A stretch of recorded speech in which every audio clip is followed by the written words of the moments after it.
मोदी ने बांटो लूटो राज करो का जो नीति अपनाई थी 6 साल में, जिस तरीके से हमारे देश में सांप्रदायिकता का जहर घोलने का काम किया, जातियों का जहर घोलने का काम किया, अलग अलग तरह से हमारे भाईचारे को तोड़ने का काम किया, वो तमाम का तमाम भाईचारा आज हम यहाँ देखते हैं कि तमाम धर्म और जातियों के लोग एक किसान के रूप में, साझा संघर्ष के रूप में इस मोदी की सरकार को हराने में यहाँ एकजुट है। ये भी हमारे लिए सबसे बड़ी खुशी की बात है। साथियों,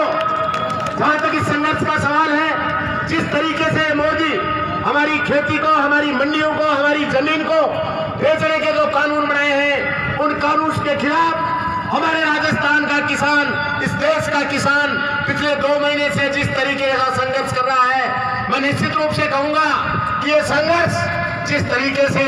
एक शुरुआत पंजाब से हुई थी, लेकिन हमें खुशी है आज कि ये संघर्ष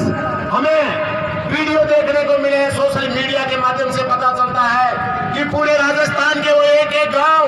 एक एक ढाणियां, एक एक ब्लॉक, जहां लोग हजारों हजार ट्रैक्टरों के माध्यम से रैलियां निकालकर जो 26 तारीख की जो दिल्ली की किसान की ट्रैक्टरों की परेड होगी, उस परेड की रिहर्सल एक एक गांव और ढाणी में कर रहे हैं। ये भी हमारे लिए बहुत बड़ी खुशी की बात है और उन लोगों को धन्यवाद है। इसलिए मैं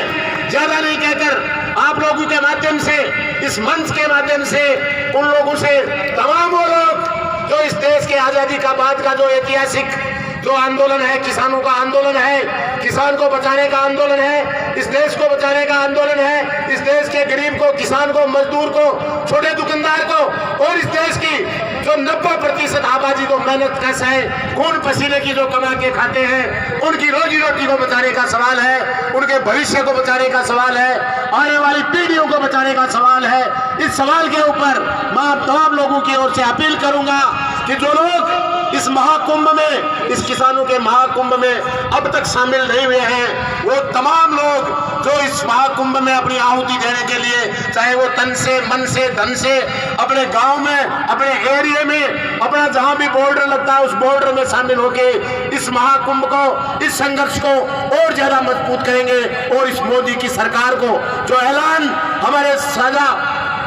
संयुक्त मोर्चे के किसानों ने जो ऐलान किया है कि जो 3 काले कानून वापस लेने होंगे और किसान की खेती और किसान को बचाने के लिए जो किसान की फसल की भाव की जो गारंटी का कानून है, वो गारंटी का कानून देना होगा। तब तक हमें ये कानून वापस नहीं लेंगे, गारंटी का कानून नहीं देंगे, हमारा ये संघर्ष जारी रहेगा। और मैं तो आप तमाम लोगों की ओर से ये विश्वास व्यक्त करता हूँ कि आने वाले समय में निश्चित रूप से हमारा ये संघर्ष और मजबूत होगा, मोदी की सरकार हारेगी, इस देश का किसान और अन्नदाता जीतेगा। यही बात कहते हुए मेरी बात पूरी करूंगा। धन्यवाद। इंकलाब जिंदाबाद।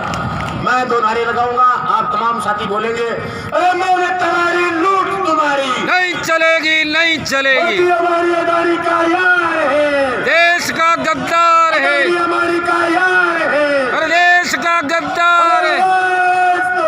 हम एक है, किसान एकता जिंदाबाद, जिंदाबाद जिंदाबाद, देश की जनता की एकता जिंदाबाद, जिंदाबाद जिंदाबाद, हमारी एकता जिंदाबाद। जिंदाबाद जिंदाबाद। बहुत बहुत धन्यवाद।